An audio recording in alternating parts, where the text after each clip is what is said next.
Hello बच्चों, let's see question. If assertion is true, reason is true, and clarification, then A is correct option. When both are correct but no clarification, then B. अगर assertion ठीक है, reason गलत है, तो ये आपका answer होगा C. और अगर दोनों गलत हैं तो इसका आंसर होगा D.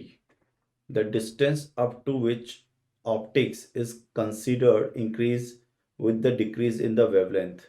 The angular width of the diffracted beam. The angular width of the diffracted beam is approximately lambda by A, where lambda is the wavelength of size. तो बच्चों अगर अपन देखें यहां से तो अपन को जो बताया गया है वो क्या है. हमसे बोला गया distance up to which the ray optics is consider increase with the decrease in the wavelength. तो बच्चों आपको ये मालूम है कि की कॉन्सेप्ट जो है यहाँ पर वो है हमारा कंडीशन ऑफ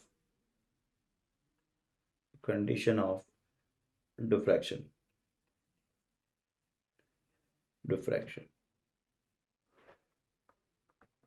तो बच्चों कंडीशन ऑफ डिफ्रैक्शन क्या होती है.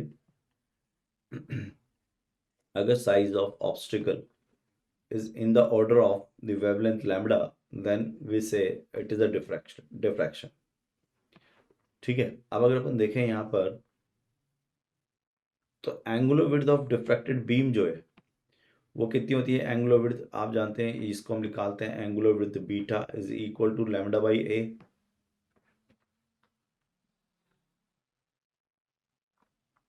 तो अगर ये हमारे पास एंगुलर विड्थ है और ये near by equal to what 1 है, तो इस कंडीशन में हमारा डिफ्रैक्शन पैटर्न आ जाएगा.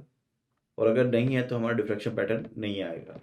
और यही चीज़ यहाँ बोल रहा है the distance up to which the ray optics is consider increase with the decrease in the wavelength. अगर हम वेवलेंथ को बढ़ाएं, लैम्डा को अगर बढ़ाएं तो बीटा क्या होगा, बढ़ेगा. और ये डिफ्रैक्शन को स्ट्रांगली रिप्रेजेंट करेगा. और यही चीज़ नीचे भी बोली जा रही है. सो इसका मतलब जो आंसर जाएगा इसका वो ए है, क्योंकि दोनों करेक्ट है और क्लियरिफिकेशन भी है. I hope you understood it. Best of luck.